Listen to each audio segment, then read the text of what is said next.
Welcome back to the channel, and if you guys are enjoying the content, don't forget to hit a like, subscribe and share it with your friends and family. Okay, so in today's lesson मैंने एक बहुत ही simple सी sentence ले ली है, but उस sentence में बहुत सारी ऐसी चीज़ें हैं जो आपको जाननी पड़ेगी और उसके साथ कुछ डिफरेंट वैरायटी की वर्ड्स हैं.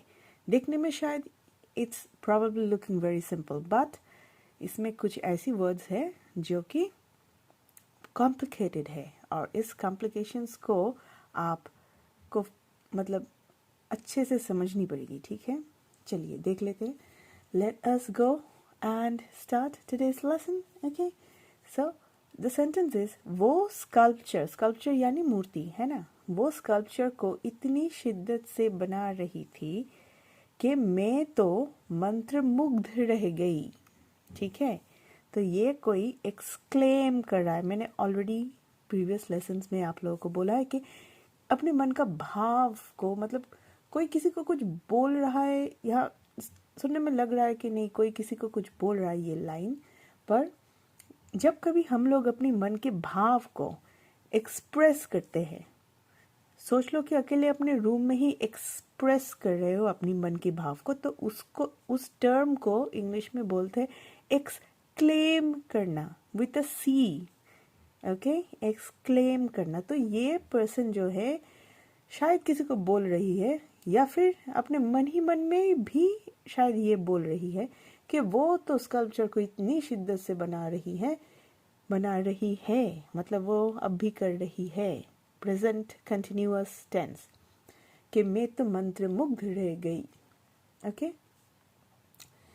तो यहाँ पर इतनी शिद्दत से बना रही है सुनकर आपको हिंदी में तो पता लग रहा है कि एक लड़की के बारे में, एक औरत के बारे में बोला जा रहा है और एक औरत ही बोल रही है रह गई. ओके, पर इंग्लिश में आपको ही या फिर शी स्पेसिफाई करना होगा. ओके, प्रोनाउंस के साथ, नहीं तो समझ में नहीं आएगा क्योंकि ये सब जेंडर वाइज ग्रामेटिकल टर्म्स नहीं होती है इंग्लिश में. ठीक है, तो ही और she will depend on the situation. ठीक है, स्कल्पचर इज मूर्ति को स्कल्पचर ही बोलेंगे इंग्लिश में. तो यहाँ पर मैंने मूर्ति नहीं लिखा है, मैंने स्कल्पचर डायरेक्टली लिख दिया है क्योंकि लोगों को पता है कि स्कल्पचर इज अ मूर्ति, है ना. इतनी शिद्दत, इतनी यानी कि बहुत सारी, अ लॉट ऑफ और सो मच. शिद्दत हम बोल सकते हैं डिवोशन, है ना. बहुत ही कंसंट्रेशन, अटेंशन के साथ कोई कुछ कर रहा है या कोई कुछ कर रही है. somebody is making a sculpture with a lot of devotion, as in, इसका मतलब क्या है, as in the person does not want to entertain any type of distractions during the time when the person is engaged in the activity of making the sculpture, right? So वो disturbance उसको नहीं पसंद, वो मन लगाकर वो sculpture को बना रही है with a lot of या फिर with so much devotion. देखो मैंने so में डबल ओ दिया है क्योंकि मेरी जो चैनल है ये बोलने वाली इंग्लिश के लिए चैनल है. ठीक है, ऐसा कर कर आपको कॉपी में नहीं लिखना है. This channel is also not made for people below the age of 18. Okay, so ये एडोलेसेंट से बढ़कर मतलब एडल्ट लोगों के लिए ही है चैनल, आपकी बोलने वाली इंग्लिश को पॉलिश करने के लिए. ठीक है, so that you can polish your conversation English. Okay, so that's why I have put so much, ताकि आपको पता लगे कि यहाँ पर स्ट्रेस हो रहा है वर्ड को. ओके, शिद्दत से बना रही है, इस लाइन को देखो. Making it with so much devotion, voice की टोन को देखो. सो मच है यानी स्टिल मेकिंग इट. ये जब उसको देखकर आई वो तब भी बना ही रही थी, तो प्रेजेंट कंटिन्यूअस टेंस. ओके,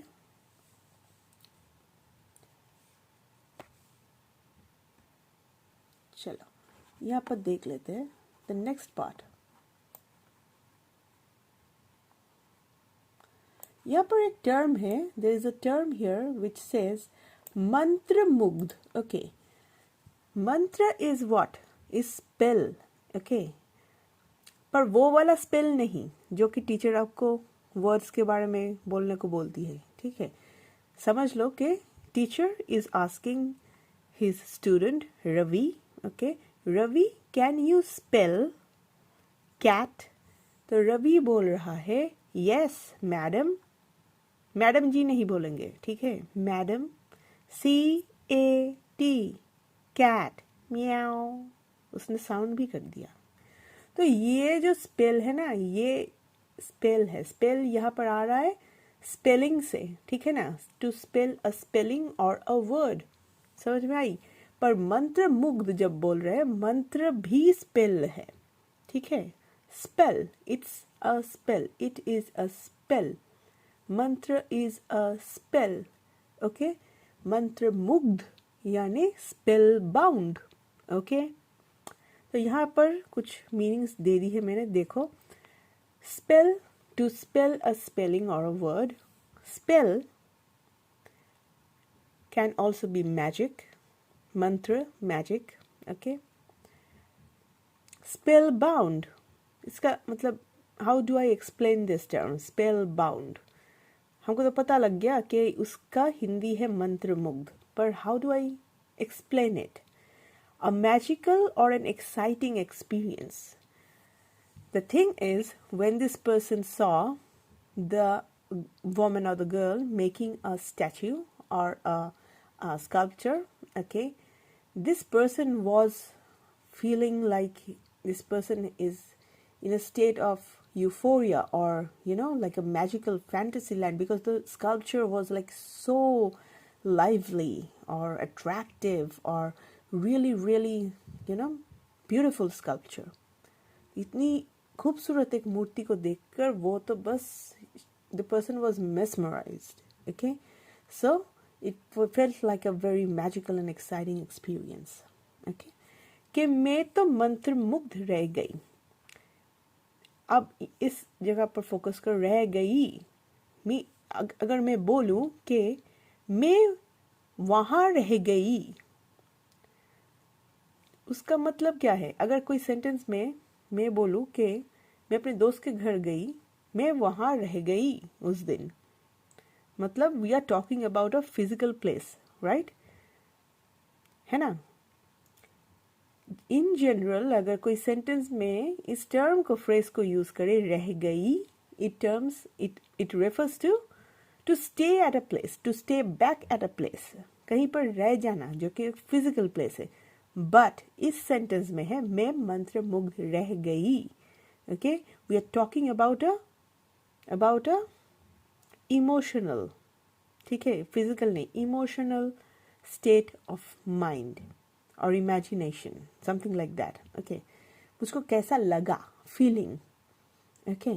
मैं मंत्र मुग्ध रह गई, आई वॉज स्पेल बाउंड।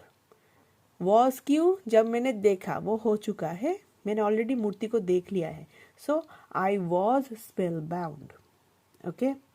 अभी ये मैजिकल वाला जो स्पेल है उसका थोड़ा एक और डेफिनेशन, एक एग्जाम्पल दिया है, नॉट डेफिनेशन, एग्जाम्पल दिया है। जैसे कि जादूगरनी ने एक बिल्ली देखा और उस पर मंत्र फूंक दिया। The witch saw a cat and cast, मंत्र फूंक देना इज कास्ट आयरन का बर्तन नहीं, ठीक है, मंत्र फूंक देना इज कास्ट अ स्पेल, मंत्र, ऑन इट, टी मिसिंग हो गया, ऑन इट, ओके। वो बिल्ली तुरंत एक छोटा लड़का बन गया, ठीक है। इमीडिएटली, तुरंत, immediately the cat changed into a young boy, okay. So यहाँ पर ये एग्जाम्पल को याद रखो कि एक स्पेलिंग होता है कि teacher asked Ravi to spell cat, so Ravi spelled the word cat with a CAT, म्याऊ।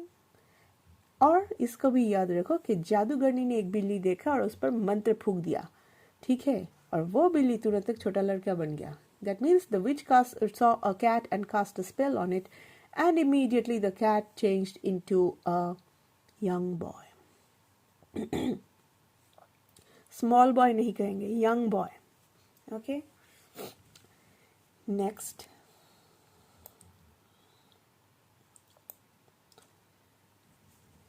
फिर से इस पूरे चीज को थोड़ा सा देख लेते हैं. Once again, कि रही है या फिर रहा है. These things you can understand whether the person is a man or a woman making the sculpture in Hindi, okay? But when it comes to English, you will have to specify whether it's a he or a she, man or a woman making the sculpture. Because there are no such gender-wise terms like these, okay, in English. Clear? Okay, next. Itni shiddat, with so much devotion. Abhi, if you don't want to use the term devotion, okay, you can also use certain other terms like with so much attentiveness. Attention nahi bolenge, theek hai? With so much attentiveness, or you can say with so much, not attention, but with zero distraction, okay? With so much attentiveness and zero distraction. मतलब devotion term को ही मैंने थोड़ा सा लंबा चढ़ा करके बोल दिया, ठीक है? I just explained the term devotion.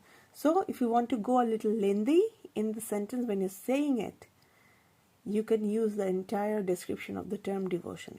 However, though, when speaking, we try to keep our words limited and sentences short, okay? So with so much devotion, इतना ही बहुत है. With a lot of devotion भी बोल सकते हो, okay? शिद्दत से बना रही है, as in she is still making it, okay? Present continuous tense. मैंने जब उसको देखा, तब भी वो क्या कर रही थी? स्कल्पचर को बना रही थी. खत्म नहीं हो गया था, है ना? मतलब समझ लो कि ये जो पर्सन है, ये दूसरे रूम में तब भी स्कल्पचर को बना रही है, ठीक है? तो this is present continuous tense. मैं तो अभी उसके रूम में गई, मैंने देखा कि वो तब भी पेंटिंग कर रही है. When I went into her room, I saw that she is still painting. Okay? She is still painting. Present continuous. Okay? But if I say that at 6 p.m. yesterday, she was still painting. यानी कि past continuous. ठीक है? कल जब देखा, मतलब एक दिन पहले की बात हो रही है. कल जब मैंने उसको 6 बजे के वक्त देखा, तब उस वक्त वो पेंटिंग कर रही थी.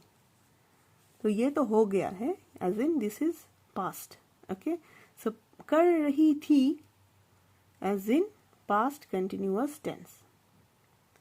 कल मैं सुबह 10 बजे पेंटिंग कर रही होंगी. Future continuous tense. इन सब छोटी छोटी चीज़ों को समझना पड़ेगा, ठीक है?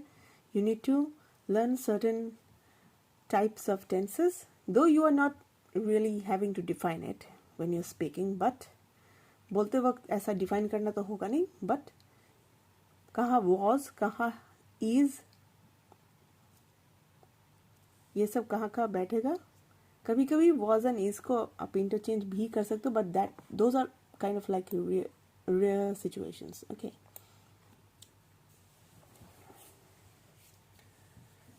Now see, there is one difference in the first and the second sentence, okay?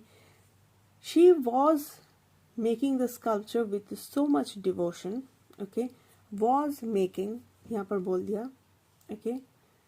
यहाँ पर ये भी बोल सकते थे कि she is making, okay? यहाँ पर was भी बोल सकते हो. This is perfectly fine.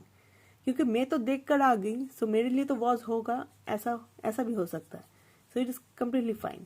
So कभी कभी ना थोड़ा सा इंटरचेंज कर सकते हो. एकदम 100% एक्यूरेसी के साथ बोलना है ऐसा नहीं है, ठीक है? बोलने का मतलब वही है कि मैंने जब देखा तब वो स्कल्पचर बना रही थी, ये देखकर मैं मंत्रमुग्ध हो गई, ठीक है? So she was making the sculpture with so much devotion that I was spell bound. Okay यहाँ पर ऐसे भी बोला जा सकता है, या अगर हुबहू आप ट्रांसलेट करोगे तो ऐसे भी बोल सकते हो, she is making the sculpture with so much devotion that I was spell bound. Okay, तो वो भी लिख देते हैं ताकि आप लोगों को कंफ्यूजन ना हो। ठीक है, यहाँ पर लिख देते हैं।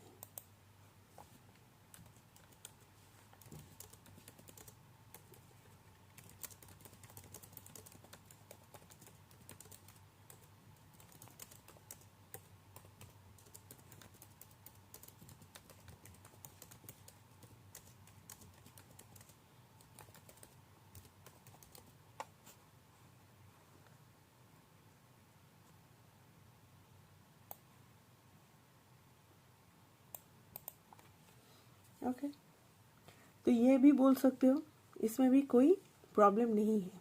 ठीक है, पर थोड़ा सा इंटरचेंज हम लोग कर सकते हैं, एज लॉन्ग एज ये जो मेन जो पॉइंट है, यहाँ पर मेन पॉइंट क्या है बोलो तो, यहाँ पर मेन पॉइंट है, the main point here is I was spell bound.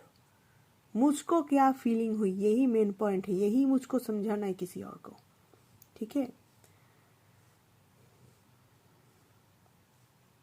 So she is या फिर वॉज, जो भी बोलना है बोल सकते हो, is completely fine in a conversation, जब तक तुम समझा पाओ कि मैं मंत्रमुग्ध हो गई थी, because that is the main point, that is my target. इतना समझाना है कि कोई स्कल्पचर बना रहा है या बना रही है और उसको देखकर मैं मंत्रमुग्ध हो गई। ठीक है, it's a very easy line, कुछ कुछ चीज़ें थी जो आप लोगों को समझनी है। Okay, the line is actually very easy, but there are certain things that you guys need to understand, okay, and the variations of it. Okay, बना रही है by the way is present continuous, पर इसको मैं अगर मतलब translate करते वक्त बना रही थी भी बोलूँ, उसको भी was making या is making बोलूँ, both are correct. Okay, because your English is correct. When you're speaking it, you are correct. Your sentence should be correct. थोड़ा सा यहाँ वहाँ ग्रामेटिकल टेंसेस में इधर उधर हो सकती है, and that is completely fine. हम लोग बहुत वरी करते हैं ना, तो हिचकिचाते हैं, we hesitate to speak, isn't it? But as long as your sentence is correct and you know certain meaning, certain terms and their meanings, spellbound और spell दो टाइप की है, ये सब डिवोशन, और आपकी वॉइस की पिच और टोन सही है, so much devotion, okay, then when you're speaking you'll be completely fine and correct. All right, so I hope you guys enjoyed this lesson. I'll see you with my next lesson. Bye bye for now.